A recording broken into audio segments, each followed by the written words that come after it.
Oh, what a tangled web we weave, when first we practice to deceive. And this is the line from Marmion, an epic poem by Walter Scott. Black widow spiders devour their mates after mating with them, and thus female serial killers who kill their husbands are called black widows, especially when they benefit from their deaths financially. Generally, research on black widow serial killers states that they commence their killing at the age of 25, around 25. They target spouses, but also partners, family members, their children, and anyone that they might have a relationship with. They also may kill somebody that is threatening to expose them. They are quiet killers, and they're not easily detected since nobody suspects them.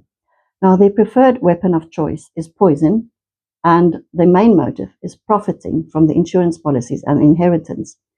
And this fits my theory on Abraham Maslow's hierarchy of needs, that these women kill to gratify their safety needs, because feeling safe to a woman originates from her father, and the father is the one that brings in the money. Now, for almost a century, Daisy de Melker was known as South Africa's most famous female serial killer, and she was charged with poisoning her two husbands, Alf Coley and her second husband, Robert Sprout, as well as her son, Russell Cowley. And in 1932, she was convicted of the murder of her son, and she was hanged. Now, Daisy de Melker was one of 11 siblings, and at the age of about 10, she was sent to live with her father and her brothers in Bulawayo in Rhodesia, which is now Zimbabwe. So she left her mother and the rest of her family behind in South Africa. Daisy yearned to escape poverty, and to achieve a better life, she studied to become a nurse. Now, fate dealt her an unexpected hand when, in 1907, on her wedding day, her fiancé, Bert Fuller, died of blackwater fever. And shortly thereafter, Daisy inherited a life insurance policy from about £100 from Bert Fuller. Now, could this have triggered in her mind that insurance policy is an easy way of making money? She then relocated to Johannesburg in search of this better life, and there she married sickly older men in succession, inheriting substantial amounts and properties from their two deaths. Now, when her adult son, Rhodes, suddenly died shortly before his 21st birthday, which was to be the payout date of one of his life insurance policies, the brother of her second husband became very suspicious and alerted the police. Daisy had ticked the required boxes for the Black Widow serial killer. The victims were family members. She preferred the weapon of poison. Nobody suspected it could be her, and her crimes were undetected for many years. So there is a very interesting book written by the author Lenore Tancred, Whether Daisy Was Guilty or Not. Please visit my website, www.mickypistorius.co.za, to read an article which incorporates the reasons why Lenore thinks she might be innocent. Or, better still, you could join my Patreon account and have an exclusive interview with the author Lenore Tancred on why Daisy de Melker could have been innocent. Rosemary Ndlovu was the woman, a female cop, and she was the one that dethroned Daisy de Melker as the most notorious serial killer in South Africa. Now, Rosemary personifies my warning that women can be as calculating and cruel as their male counterparts, even if they wear a uniform. In previous articles and videos, I discussed South Africa's male serial killers, the serial killer cops, and these were Phineas Saudi in 1959, and Louis van Schoor in 1989, and Cobus Geldnys in 1991. So Ndlovu joins their ranks as a female serial killer and a cop. She displays the same calculating remorselessness and a personality devoid of any emotion as the male counterparts. Now, Namia Rosemary Ndlovu was born in 1978 as one of 7 siblings. Not much is known about her childhood years, except that she lost her father at a young age, because soon enough, Rosemary and her sister accepted the stepfather's surname of Ndlovu. Now, they were very, very poor. Rosemary was described as very intelligent and a very good student at school, and after school, she would help her mother working in the fields. The siblings remembered her as the one wanting to become a police officer from a very young age. Now, perhaps Rosemary's subconscious need for safety, deprived by the passing of her father, who was supposed to be her provider and her protector, and their dire poverty was the motivation for her to become a policewoman. Police officers are supposed to protect the vulnerable. They keep the community safe. They also earn salaries, which might not be much, but it is a very steady income and it provides security, which Rosemary needed. Now, perhaps Rosemary thought that she could replace her protector by donning the blue uniform, but she certainly did not join the police to protect the vulnerable, as police officers are supposed to do. Her blue uniform actually became sheep's clothing, camouflaging the predator beneath. Rosemary's operandi was to hire hitmen to kill her family members so that she could get the payout of the funeral policies that she'd taken out on these members. Sometimes she was personally involved in the killings or she was present. Now, in South Africa, funeral policies can be obtained by a simple phone call, and they're designed to pay out very fast after the death because it's important for the family to have a big funeral and a reception, and this is an African tradition, that the extended family and friends attend these functions, which is, of course, expensive. So Rosemary collected the money within a week of the deceased. And with this money, she then also paid the hitman and she paid further insurance policies. Now, it's remarkable that she managed to get away with it for a period of 6 years, from 2012 to 2018, before she was eventually detected. Female serial killers are known as quiet killers.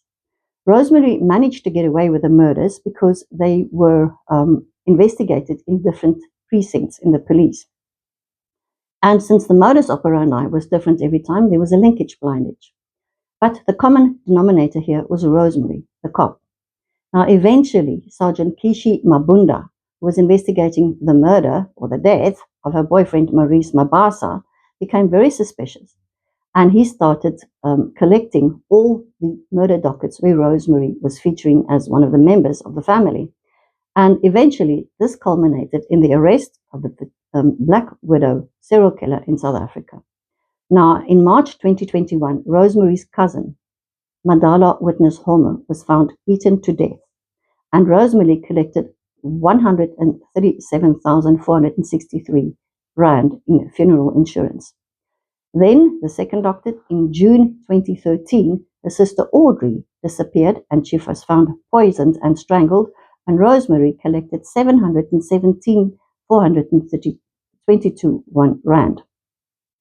And then in 2014, Rosemary was assigned to the Tembisa police station, where she was implicated in the theft of an R5 rifle as well as a pistol. And the internal investigation was inconclusive in the end. Then in October 2015, Maurice Mabasa, who was her live-in boyfriend and the father of her child, Makanani, was found murdered and dumped in Olifantsfontein, and he had 76 stab wounds. Now that is overkill, and it indicates a very personal hatred. During their 3-year relationship, Rosemary and Maurice had financial troubles, and Maurice often threatened to leave her, and she was exceptionally possessive, and she didn't want him to leave.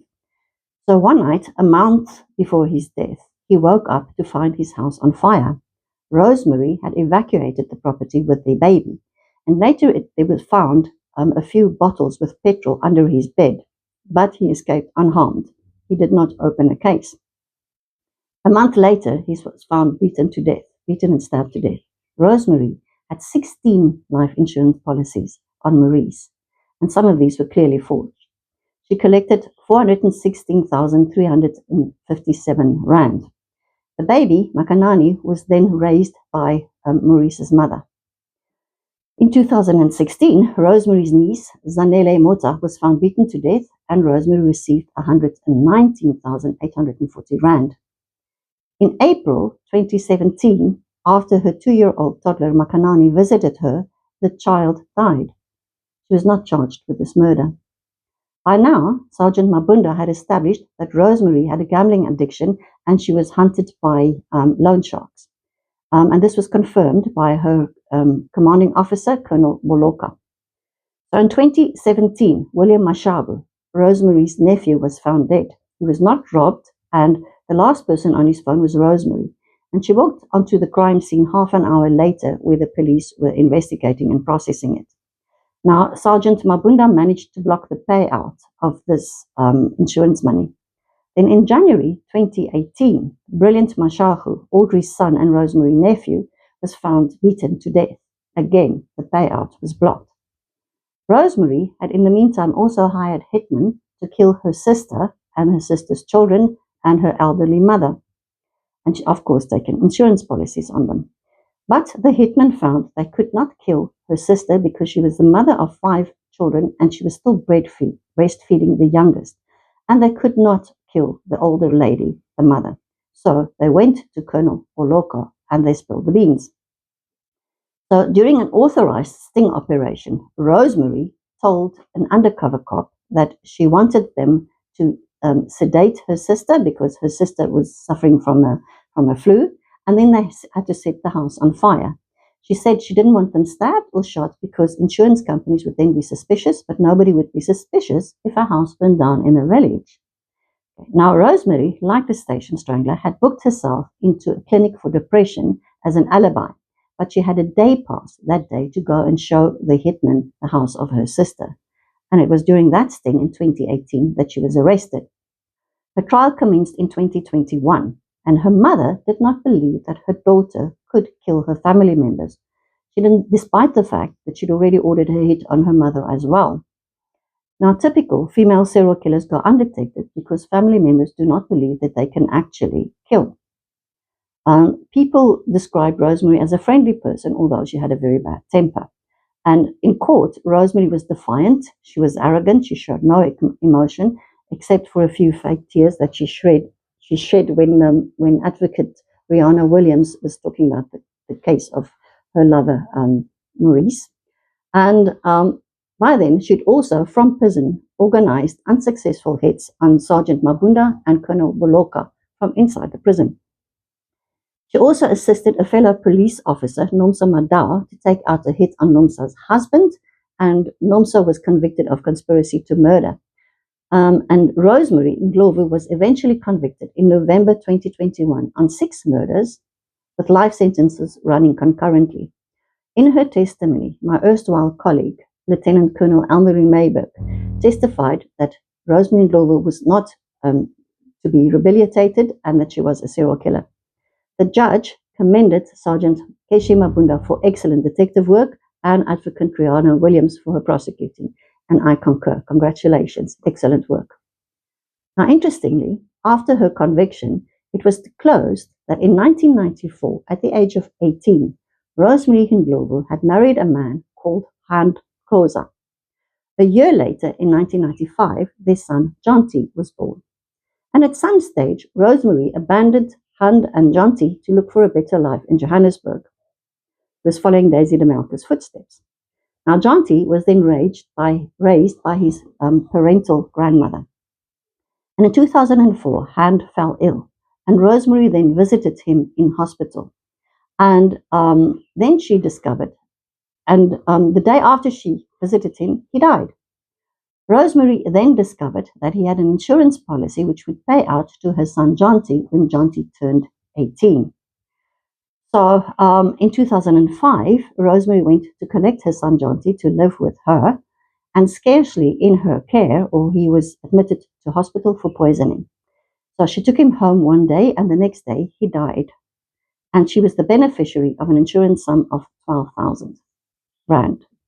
So in total, Rosemary collected almost 1.4 million rand by way of clear insurance. Now, comparing Rosemary and Daisy, both these women had multiple siblings and they grew up in extreme poverty. It is unknown at what age Rosemary's natural biological father died, but her financial needs were not gratified, and neither was Daisy's. So at the age of 10, remember, Daisy was sent to her father and her sons on a remote farm in Rhodesia. And then, by coincidence, Daisy received a payout from the death of her fiancé, Bert Fuller. She did not plan this, but did it trigger in her mind that insurance policies was a way of easy income?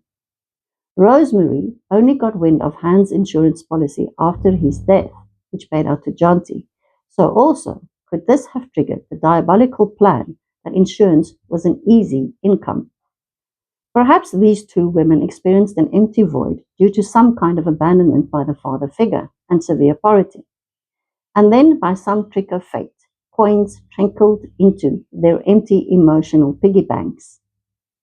And this sound of the coins reverberated in the empty void, and they decided then that they needed to kill and kill again to keep filling that void. Thank you for watching our videos. If you like our videos, give us your thumbs up.